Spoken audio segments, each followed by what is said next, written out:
وی نوح علیه السلام چې کله کشتۍ ته وخته کنه نو ابلیس ورسره هم کشتۍ ته وخته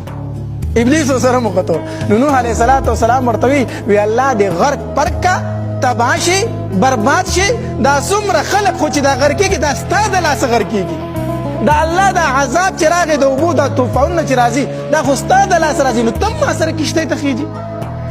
نو ابلیس ورته وویل ای نوحه داسې وکړه کنه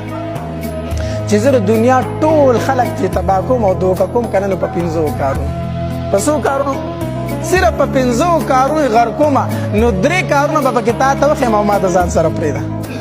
3 کارونه به درته وښیم چې په دې ما ټوله دنیا تباه کړه غرقه مې کړه انسانان مې دوکه کړو په دې کې به تا ته 3 وښیم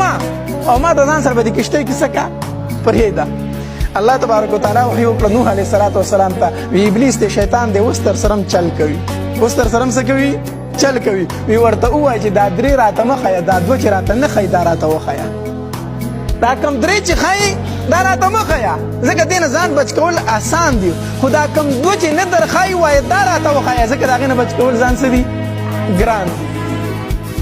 نو نوح علیه السلام ورته وایي دا کم 2 چې راته نه ښیي دغه راته وښیه دا 3 خیر دی مه ښیه ویې ښه وی کم 2 کارونه دي نو ابلیس ورته وی د دنیا ټول خلک ما په دې 2 کارونو غرق کړو تباه مې کړو برباد مې کړو یو کم یو الحرص دویم وطول الامل یو حرص او دویم اوږده امیدونه ابلیس په دې ما دنیا غرق کړو یو حرص څه شی دی حرص دا دی چې زما دا خو به زما وي خو د ده دا چیم د ده نه وي دام زما شي دې ته څه ویلی شي حرص ویلی شي زما دا خو زما دا خو چې د ده دام زما شي دې ته ویلی شي حرص د خور حق نه منو که منو یې ورکوي د لور حق دا خپل خو مې خپل دی خو د لور حق نه منم که منم یې ورکومی نه دا به هم زما شي داسې ده که نه ده د تره حق نه منم که منم یې خو ورکومه نه زما ده خو زما ده خو چې د تره ده هم زما شي دې ته څه ویلی شي حرص ویلی شي حرص بس په دې کې یو چې زما ده خو زما ده خو چې د ده د امیم ځان ته کړی ابلیس په دې باندې ټول خلک څه کړو غرق یې کړو تباه یې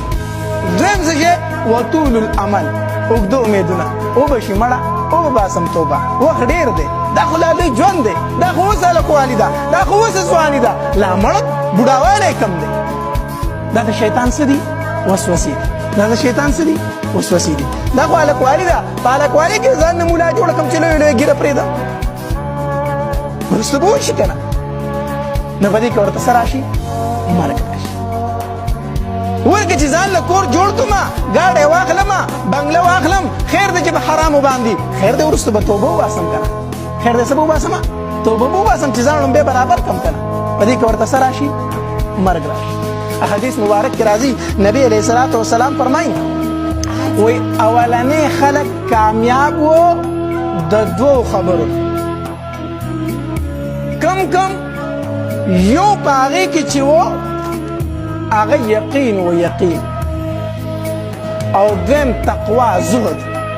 مخکنو خلکو کې د الله نه یره وه تقوا وه یقین و د خولې او د زړه خبره یوه وه چې څه په زړه کې و هغه به څه په ژبه باندې اخري امت د امت اخري حصه ناکامه په څه ده هغه ناکامه په څه باندې ده په حرص باندې او په اوږدو امیدونو باندې زمونږ د زړه او د ژبې خبره یو کېږي نه چې په ژبه صحیح هغه په زړه کې نه چې په زړه صحیح نه په ژبه باندې د دې وجې نه د اخري حصه د امت څه ده ناکامه ده نو چې موږ حرص پرېږدو لالچ پرېږدو ورورولي اختیار کړو نو انشاءالله دا معاشره زموږ څه ده